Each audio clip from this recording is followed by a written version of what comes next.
Hey everyone, thanks for joining us today at Publicis Commerce on the I Could Buy That web series. We want to keep this concise, so let me remind you about the rules of the game before we get into it.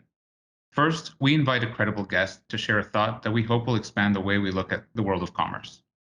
This month's guest is Cyril Drouin, Chief E-commerce Officer, China and North Asia. Second, we asked them to open with their thesis in one short sentence to set the stage. Chances are, this will be something that's fresh and requires a bit of explaining to understand. Finally, we dive deeper, looking at 3 key data points to back the thesis, with some great stories to tie it all up and leave you thinking in a new way and hopefully change the way you look at our industry. So, hi Cyril, thanks for joining us. Hi, Ali. Let me jump right into it. You're the e-commerce officer, chief e-commerce officer for China. How did you end up in China? What was your path? So I'm obviously not Chinese, but I'm actually half Chinese. I'm in China for almost like more than 15 years now. Wow. And I'm with Publicis here for like 6 years. And actually, they acquired my agency. I had an agency in China for more than 10 years before. Oh, wow. Okay. So you're, like you said, very comfortable in China, and you've experienced the entire expansion, right? Yes, I did. Yes. For 15 years, a lot of changes in this country, especially in Shanghai. Shanghai Okay. is a different city than 15 years ago. So considering that, we always look at 2 main countries when it comes to best practices when it comes to e-commerce. We have the US, its size, the big names like Amazon, Walmart, and then we have China. And China, we all know that there's a lot of great innovation that's happening, but what's one thing that you can tell us about China that maybe our listeners wouldn't know specifically about that? Yeah, so I want to talk about innovation in China. Innovation in the China e-commerce industry. It really put the consumers in charge for now on. So which means like media in China, I don't know if you know, but media in China is extremely expensive. It's actually more and more expensive. And on some e-commerce platform, it's so expensive that it might be not profitable for some media format. So our clients, brands, they need really to mix basically media and content in a smart way to play with new format of advertising, to play with new ways of hyper personalization of the ad to the right consumer at the right time. And yes, the market is growing, but it's mature. So we need to have constant innovation in terms of advertising format and the way we push to the shopper. So one example of that is live streaming or key opinion leaders.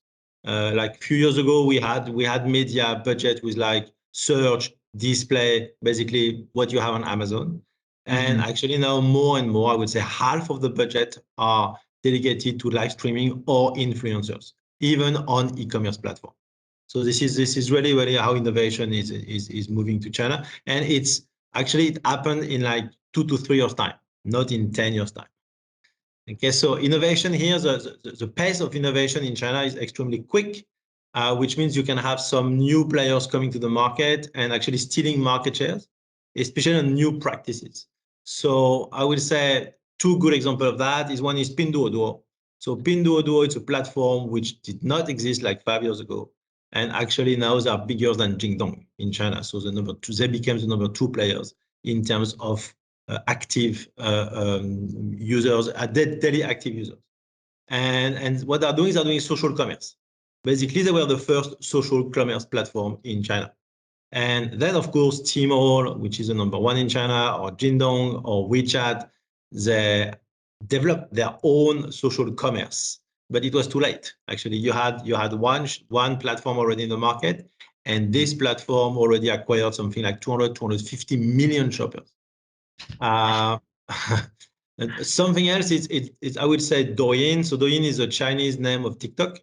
But Douyin in China, it's so started in China first, and Douyin in China is Douyin plus Douyin commerce plus it's full ecosystem under the ByteDance, and basically they kill the game in terms of live streaming and short videos, and now they build an empire based on Douyin. But Douyin is only one part of it. They really ByteDance basically like once again Tencent try to catch up, but they couldn't make it, and they will never make it anymore. Even Alibaba or whatever, they are too powerful already. So I'm not saying Alibaba is going to disappear. I'm not saying Tencent is going to disappear because they are too big to fail, definitely. But I'm saying like when you have new innovation, if they don't catch the wave of the innovations in China, the scale of the market is so big. So it's really, really easy for those guys to get like 100 million, 200 million, 300 million users in a year. Okay, and then it's very, very hard to catch up, even when you have the financial power of Alibaba or Tencent behind you. It's complicated. Okay. Something else is in terms of shoppers in China. China is not only one market. China it's big. It's 1.4 billion people, so it's massive. And so the consumers, it's not only one market, it's multiple markets.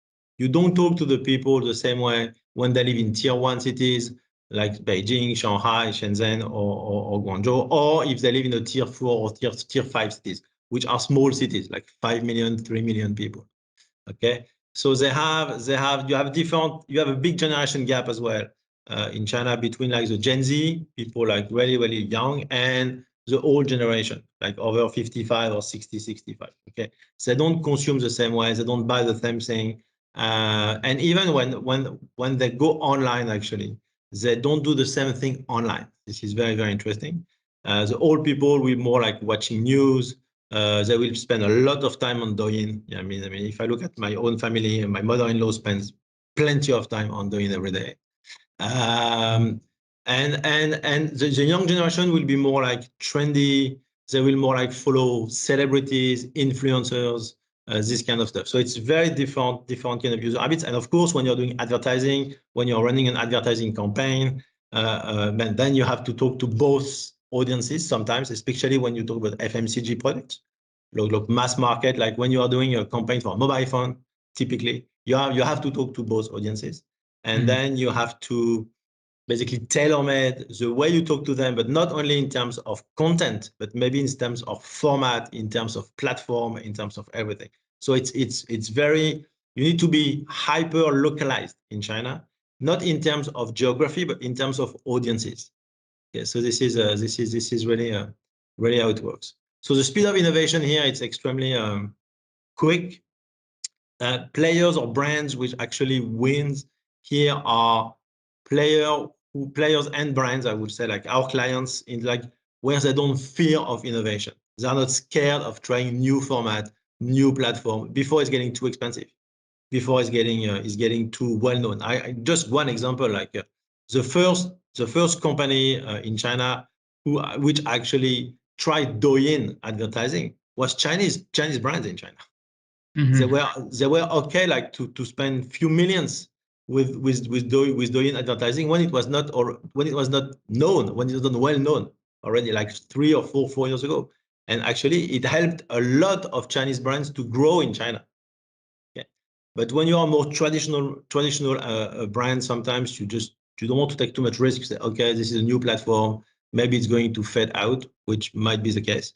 So you don't want to put some media money there.